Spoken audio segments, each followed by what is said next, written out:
Really want to talk about the biological evidence that gender is a spectrum for all those Republicans out there that are like, well, if you have your XY chromosomes, you're a man. No, okay? I'm about to get a bioscience degree, and let me tell you, well, that's absolute BS.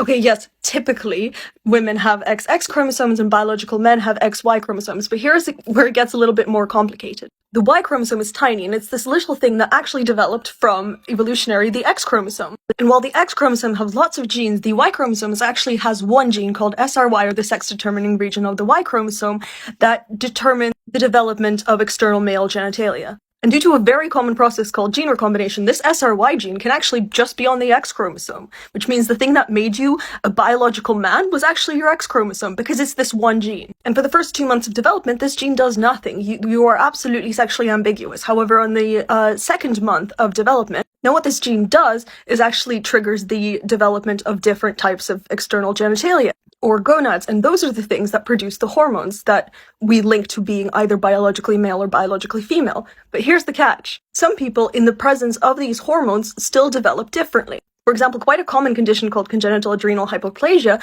means that you are born physiologically female despite having XY chromosomes because you are just not sensitive to the hormones that your gonads produce. And as you may expect, these hormones that are produced also fall within different ranges, hence a spectrum. Furthermore, several conditions have been studied where, for example, you have one X chromosome and no Y chromosome called Turner syndrome, or if you have two X chromosomes and one Y called Klinefelters, and you would still be born looking, I guess traditionally biologically male. And that is just in people. For several other model organisms, this recombination between X and Y actually works a little differently. And differences in the sexual development are actually very common, which means about 1% of people, and this has been proven through several studies, are typically intersex, and they may not know.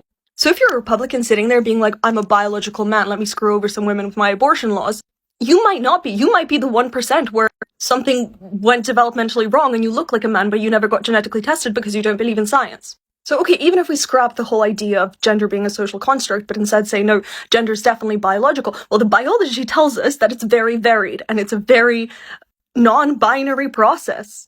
The development of a female reproductive system happens in the absence of testosterone, which means it's the default system unless you've got signaling in this SRY gene, and also later on estrogen signaling. So just remember that biological sex is not something that is determined by whether or not you have this Y chromosome or not. It's a process of development that has to be reaffirmed several times in order to develop external genitalia. And this process is very variable and actually really imprecise. Also, it falls on a spectrum depending on the levels of these hormones in your body. And we have seen, for example, in women with PCOS, have higher levels of testosterone than other men.